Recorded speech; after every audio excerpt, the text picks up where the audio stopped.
I'm Tara. I'm Ryan. We love Disney movies. So we decided to watch them all, from Snow White to Frozen 2 and beyond.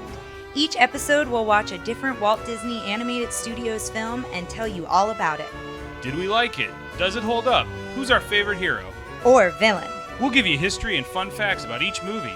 And sometimes we'll invite our friends to watch along with us. So put on your tiara or your evil crown and join us on our adventure. This is Tara and Ryan's Princess Diaries.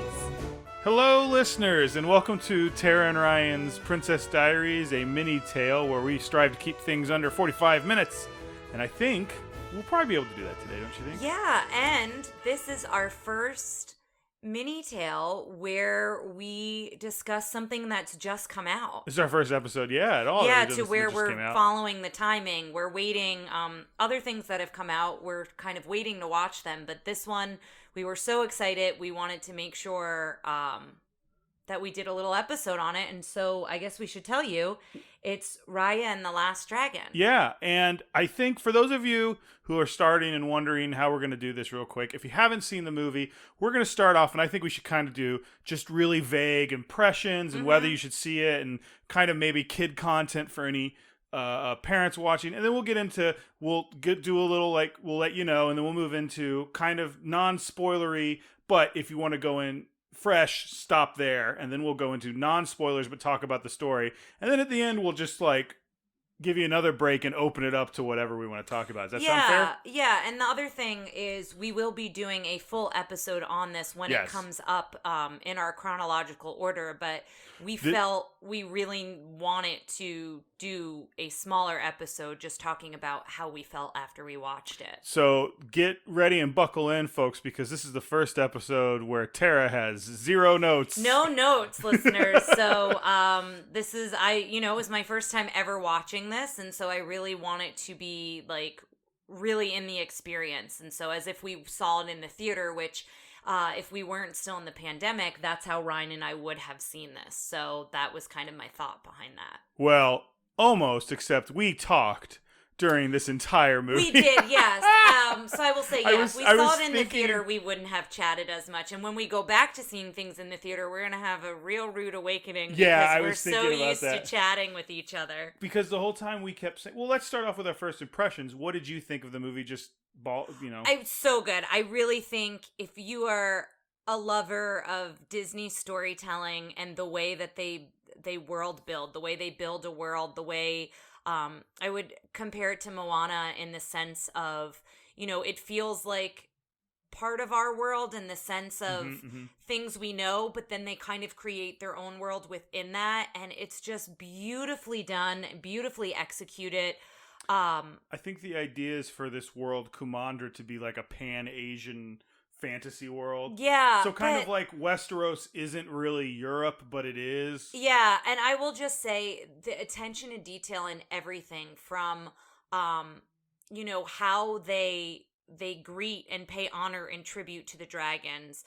There's something very specific they do to how they honor those who have fallen, and I'm trying to keep it as vague as possible, but there are certain things that they do in this film that we as the viewer don't know that that's what they do, but everyone in the film, it's understood. Yeah, and I really like that world building a lot. There's a really good world building, and one thing we saw in the credits was they apparently had an Asian cultural center that they thanked and did as kind of like consultants, and they had lists within that list. They had someone in there who was in charge of making the Kumandran language, because there's a lot of words they just throw in, almost like slang.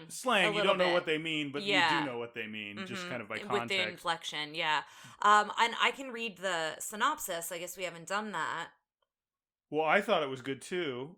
Oh, I'm so sorry. No, I was just so focused. Okay, what were your impressions? I liked it. It's always fun watching a movie with you, especially one where you can talk through it because I get your thoughts. Yeah. But anytime they zoomed in on everything, there's a part where Raya hugs the dragon, and it's a very close-up scene. You guys. And you see her in the fur. There's shots of statues in this that I literally went, that looks like a model. That doesn't look like CG. Yeah, to each me. individual hair on the dragon, each individual hair, so there are characters that have, I don't know, it's probably called something specific, but if your hair... Oh, it's an undercut. That's why she that calls her called? Princess Undercut at one point. Oh. Because it's all her hair is... Thank you. I didn't know the term for it. Is combed parted to one a side and then buzzed up on the other side. Yes. It looks and really cool. Each, like, individual hair on the buzz cut is, like, phenomenal. Like, Yeah. if you can pay attention... I mean, don't pay attention to that, but, like, I think...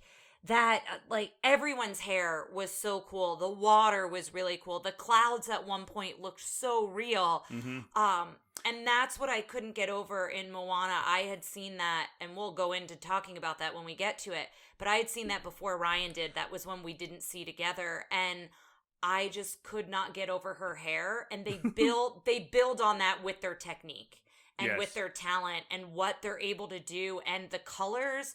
There's a lot of iridescent, like lighting within clouds. Yeah, or within fog. raindrops. Yes. The iridescent colors of the dragon fur and the dragon in general, and I should say dragons plural, but one in particular. Really phenomenal how they were able to get that all across. Now, before you, let's go ahead and read the synopsis. I mean, it's Okay. So, the synopsis is, in a realm known as Kumandra, a reimagined Earth inhabited by an ancient civilization, a warrior named Raya is determined to find the last dragon. And I think that sums it up nicely. Yeah. The other thing I wanted to say here, at the very end of the credits, they have something specific that they give as kind of a shout out. Oh my God. And it's really good, and it's not going to spoil anything because it's talking about the times we're living in under this pandemic. And so it says, the making of this movie from over 400 individual homes was completely unprecedented and relied entirely on the talent, ingenuity, and dedication of everyone at Walt Disney Animation Studios. The filmmakers would like to thank them for their tireless hard work, good humor, and most of all, patience with our inability to properly use the internet. In parentheses, dude, you're still on mute. So we got a real chuckle at that. The credits are a bit long, but that is at the end of the credits. Some of you may be looking at the runtime and going, this is a lot of time for our kids to be watching this movie. Don't worry, about 17 to 18 minutes of that is credits, plus then the tacked on credits for different dubs, since this is a streaming release. So it's going out in different countries. Yes. What I will say is... Well, not just that, different countries. Like, you can change it so you can hear the Chinese dub, the whatever dub on here. See. So that's why it has the credits for that, yeah. And I will say that it is really cool to sit and watch the credit sequence because you see how much work went into this and how many different categories, and things that they focused on along the way. Well, I think before we go into some kind of spoiler type things, talking about is it appropriate for kids, and it is our first watch of it, so I would say I'd love to go back and watch it again to really... I don't know that I went in with that mindset 100%. I kind of wanted to be open to the experience, but I will say there is loss depicted in many different ways in this. So with grief and loss, and so I would say if your children are sensitive to that or are very empathetic, that could be something. I think by the end there's good resolution to that. 100%. There's great resolution, but you do have to sit with that grief and loss. Yeah, for the rest of for part of the picture. There's no guns, but it's got a martial arts style. So they're, without going into details on what that looks like, there are different styles of martial arts when it comes to the fighting. Well, that's the one thing I want to talk about, because apparently I don't know a lot about martial arts, but it's not just like, like a very generic, like, karate stance or anything. Like, they're doing very cool stuff that apparently they had specific. multiple I saw this in a quick making of clip.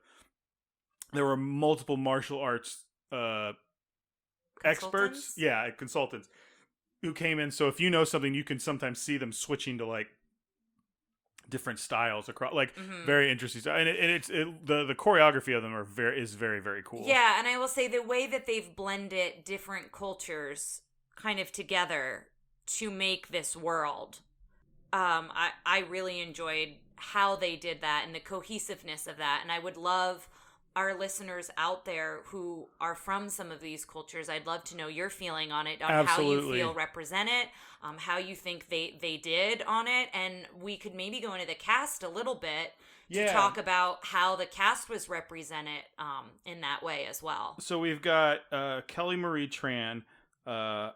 Again, I think I'm pronouncing all these correctly, but if I'm not, I apologize.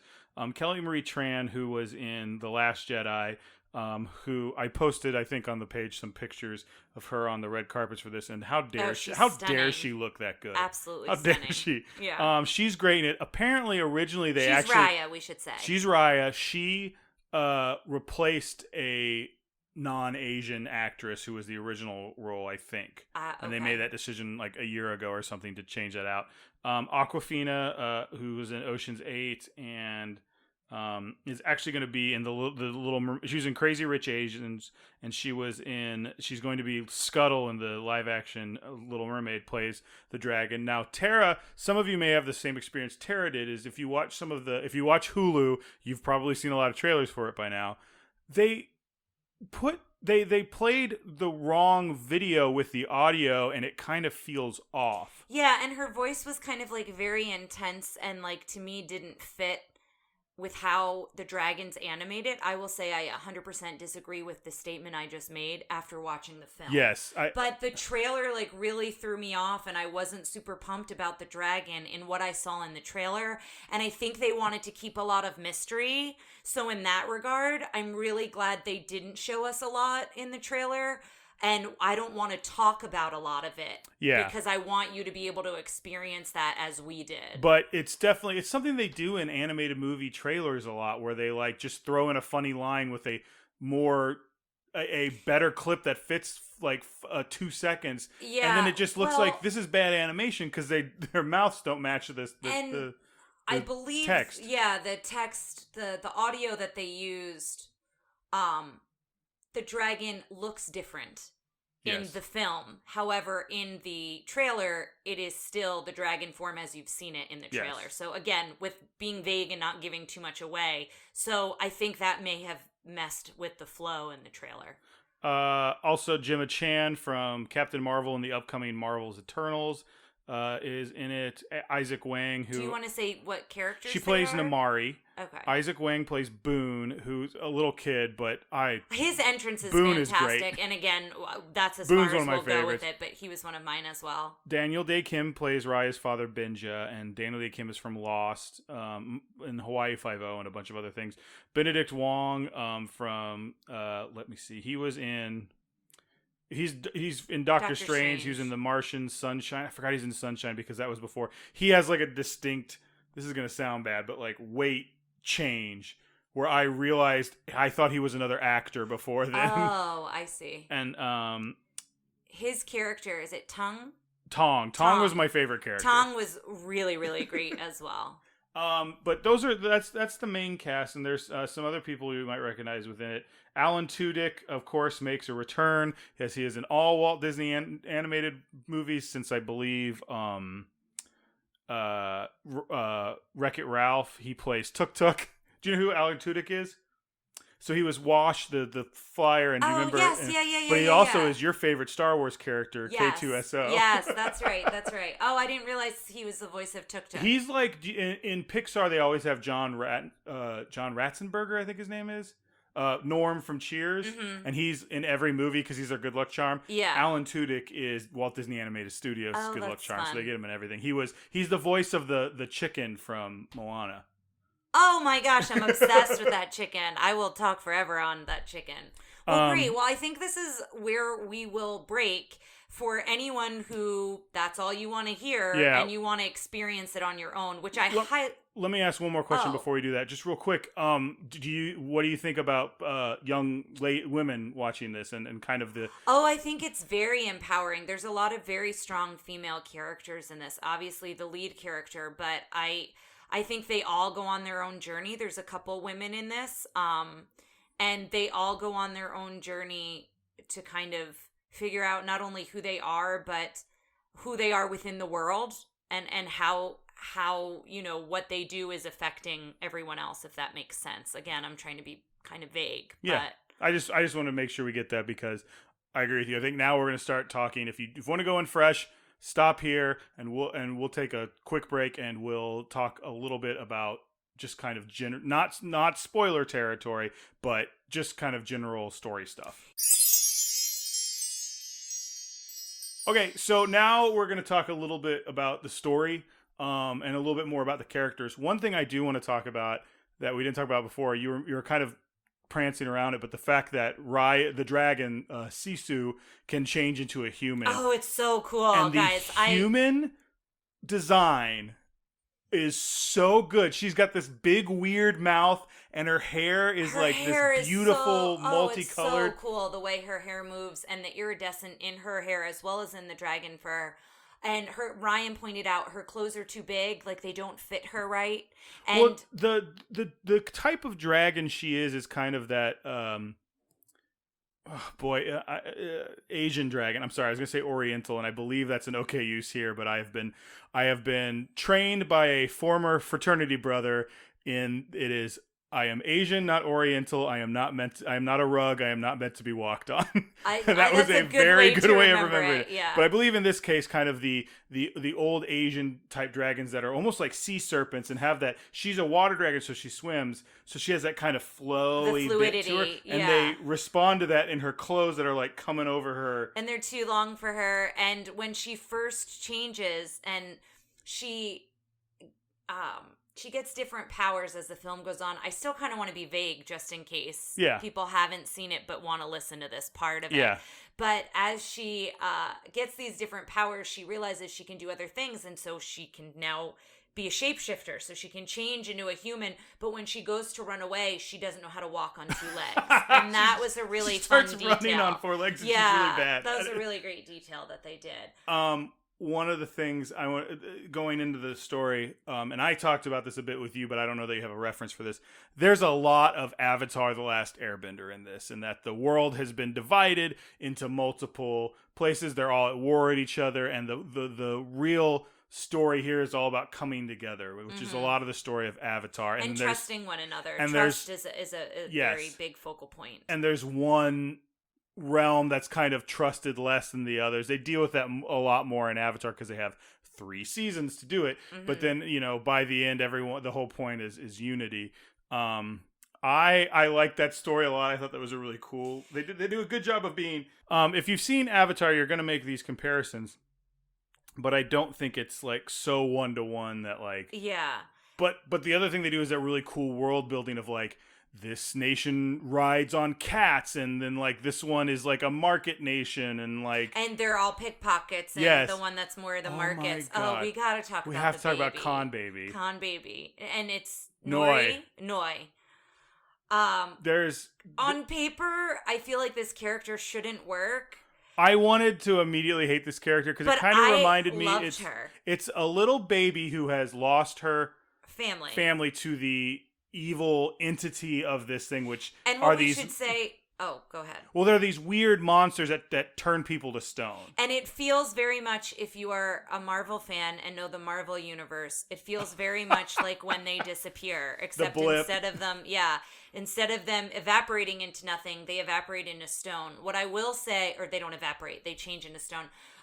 The animation when they change in and out of stone is very cool. Yes. The way that they do that. And it reminded me of the blip. But this baby has lost her parents and has apparently joined with 3 little monkeys, and they con people out of things. It's so funny. And I'm like, this is the stupidest thing. And by the end of the movie, I'm like, Khan Baby, like give me more. And her relationship with Tong is really good. Because you learn Tong is a big warrior, but then when they're in his house, they see like an empty cradle, which, good lord, like, that's visual storytelling. Also, another really great thing that they do is you realize he's the last one in his tribe, and there's a really great way that they do that. And again, I don't want to go into too much detail, because I really want you to watch it, and we are eventually going to do a full episode, so I think we will do that detail then.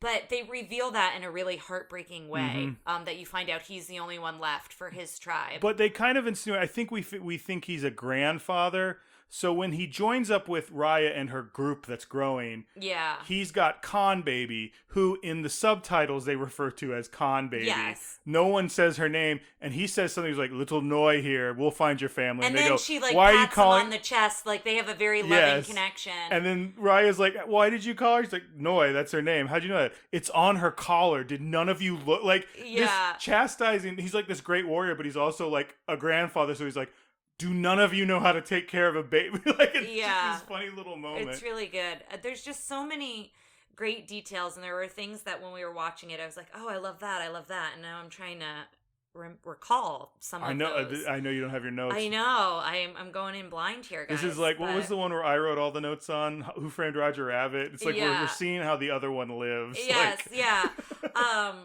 but there was the thing, I was talking about it in very vague terms at the first part of the podcast, and I'll describe it here. But when they honor those that have been turned to stone, they have almost like this ritual where they take a flower. They take flower petals and they place them into the water. They hold them reverently, up, almost like they're praying to them in that kind of a stance. And then they drop them into water.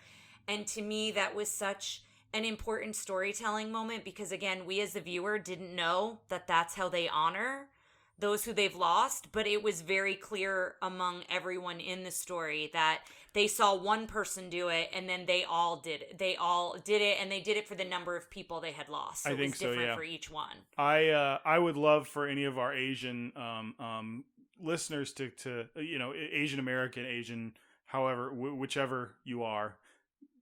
Again, I'm a white guy, and every time I talk anything about race, I get real nervous. Yeah. But I don't mean to. But if any of you know if any of that stuff is like one-to-one with anything, I only say that because one of the things I notice is there's a temple they keep going into, and they always take their shoes off before they go to the temple. And there's also a big step there. And I spent some time traveling a little bit around Asia when I was, before I went to Australia, which we talked about in The Rescue, was Down Under. That won't have come out by now. Believe me, that's happened. But anyway, I remember thinking this was so cool is that all of them have pretty high up steps you have to step over to get into these temples. And that's what they had in like Thailand, maybe Malaysia and Vietnam. I can't remember. But they told us the reason they do that is because you have to, like a visitor has to look down to step over, because what you're supposed to do is bow your head before you go into these places reverently. And the way they get everyone to do that, whether you want to be reverent or not, is you have to look down to make sure you don't trip. Yeah, clever. Clever, but also kind of like, we got you. Mm-hmm. You did it. I don't know why. But they do that here, and I was like, oh, and that was cool to catch. So I'm wondering how many things have like a something similar in real life or spirituality, and also the style when it comes to their clothing as well, mm-hmm. and how that's represented. Some of it looks familiar in other things I've seen, but I'd love to know that too. So when it comes to what they're wearing and how they're wearing it and things like that, I'm so happy to see this kind of I don't know, the word I'm thinking of is explosion, but definitely boost in what people use as reference in fictional things like this, because I made a joke earlier about Westeros, but like Game of Thrones, Lord of the Rings, all that stuff, I love all that stuff, but it's also like we've seen for decades and decades and decades this Anglo-European mm-hmm. Reference for fantasy and for this, and with things like Black Panther and this. Yeah, and like, Moana too. Moana, it's Black Panther is Afrofuturism. It's like this. It's very much based, but it also is based in the roots of their culture from years past, as well as pushing it forward. But that's something. Makes sense. Yes, but that's something to me that's very cool, because for people who haven't seen themselves represented on screen, for African and African Americans, for South Pacific, I believe, is Moana, and then now for just Asian Americans to have someone they can see on screen, but I'm not any of those, so let me speak from my perspective for a bit. I'm able to see things that are so creative and so new to me. Yeah. And such like we've opened up these new avenues to create, to be visually interesting, to be representative. And I think, like, I don't know a whole lot about specific Asian cultures, but like the Tong was clearly Mongolian in a lot of ways. He reminded me a lot of the Hun, which Right. is from Mulan. This is probably a better way of representing that group than the Huns in Mulan. And I will just say, like, his design was similar, so he kind of reminded me of that in that way. But I think they took it a lot, they went a lot further with it, and I appreciate what they did with him. Yeah, and so I'm so glad we're doing that now. We're not just going to the same well over and over and over again. And also casting those who are appropriate. Yes. To play those roles, those who have been underrepresented in Hollywood, in animation, in all kind of aspects. We talk about it a lot in this podcast as we're looking at, who's cast for what role and things like that. And where we are chronologically, we're starting to see that shift slightly, but it hasn't really gotten there yet. And this one has. Yeah. So it is exciting to kind of fast forward to here and then to go back to where we're at. And the other thing about this is, like, I hope we see more of this, not just like, hey, we did an Asian one, check, what's next? Like, I want to see this kind of incorporate a lot of stuff because, we'll, hopefully get into this when we get into Big Hero 6. I know one of our, my friends, kind of has brought up some issues he had with the way they represent Asian culture and not going all the way with their San Fran Sokyo, which I believe was where it is. It's kind of like a California Asian hybrid. And because if you remember that movie, it's like a California Asian hybrid place, and everybody other than the main character, I believe, is not Asian. I don't know. But what I'm saying is I think this is a better step. So I hope they keep going with that. I would also like to see this world that they've created expanded into the type of thing that I really enjoyed about, like, when I was a kid and I saw Star Wars, and it really, like, ignited something imaginative in me. Like, there were books, there were other stories, there were other characters, there were, toys, cartoons. Yeah, the Ewoks and the Droids cartoon. Like, I think this is something that is a big enough world that can expand into other stuff. I think that's a testament to their world building as well. Yes. Is because everything was so detailed and so specific that there are more stories there that they were unable to tell within this story. So it would be exciting to explore those. Yeah, it was a world that felt lived in and not just created for this movie. Yes, agreed. The one thing that both of us agreed on that we thought it was appropriate for this film, but in general what we miss, and we're just getting into those chronologically, is we miss the very strong, intense villains. Yes. Like Ursula, who we've just recently seen, and we're doing Beauty and the Beast later on this weekend, and so we're going to have Gaston, and then, we're going to go into Lion King and Aladdin and all of these very, very strong villains. I think in the way they told the story, I think it was appropriate in how that unfolded, but it is very different from the villains that we know and love. Well, I don't think there's a strong. I think there's people, antagonists, who are more interesting in It's these. the same with Frozen. I feel like Frozen. Well, there's. Yes. Spoiler for Frozen, but Hans is going to have a 7 when it comes to go away. Yeah, but do you know what I'm saying? I guess that's true. Yeah, it isn't a comparison to Frozen because Hans is there for Frozen, but even Hans doesn't show up till the end. There's not like a clear bad guy until then. And this one, there's not really. I mean, we're getting close to spoilery territory, but I think we miss having in a lot of ways, an interesting mustache twirling villain that's like larger that's the bad than guy. Life villain. Yeah, like a good heel. Yeah. And I think there's something to be said about like unity and people, everyone coming together and people learning their way in movies for kids. And I think the way that they told this story, I think it made sense to go in that direction. Yeah. I don't know that this specific story needed a big bad, but just in general, that's something that we're observing that we'll probably talk about more as we get closer to these films when they're in a row.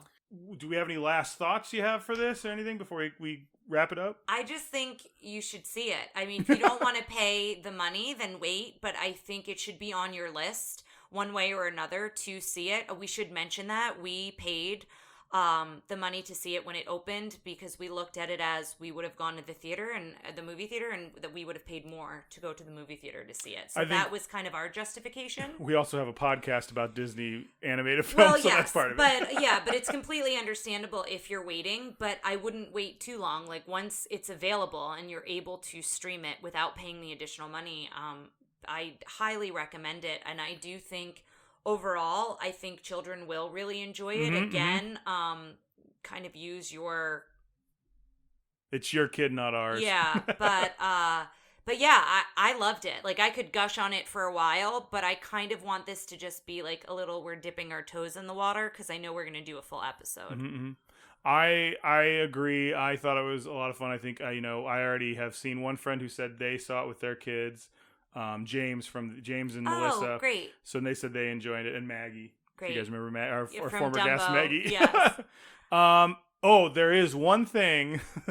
There's the one thing I forgot to say, that the bad axery joke. Oh, yeah. That was the one thing that felt a little, because like they're talking about this guy definitely... using an axe. He goes, he'll use his bad axery. And I went, oh. Kind of like bad. Right? Right? Yeah, well, now I'm going to have to quack that out. But I'm just saying, that was the one joke. That one in the butt joke, which is in the trailer, and that's the there's thing a joke that about doesn't... butts. There's these the bugs bug that booties, toot, but they're funny. They're funny, the bug booties. There's so there's a little bit of butt humor, but then there's that one that I was a little bit like, ooh, like, I don't know. Yeah. Again, we don't have kids, but I don't know how well a kid would be like, I know what they're trying to say there. Yeah. But that's like the reason I put minimal. that in there is there's nothing else that I would even consider close. So, but yeah, guys, I hope you enjoyed this episode. I hope you enjoy Raya and the Last Dragon as much as we did, and we'll see you soon with another episode. Yeah, take care. Thanks for listening to Tara and Ryan's Princess Diaries. If you want to tell us your favorite Disney villain and why it's guest on, send us an email at trprincessdiaries@gmail.com. Or you can send a tweet about how great Maleficent is to @TRPDiaries. Check out our Facebook group by searching for Tara and Ryan's Princess Diaries. Tara and Ryan's Princess Diaries are available on iTunes, Stitcher, Spotify, Overcast, and many more. Wherever you hear us, please be our knight in shining armor and give us a 5-star review. Thanks again, and until next time, remember to always live happily ever after.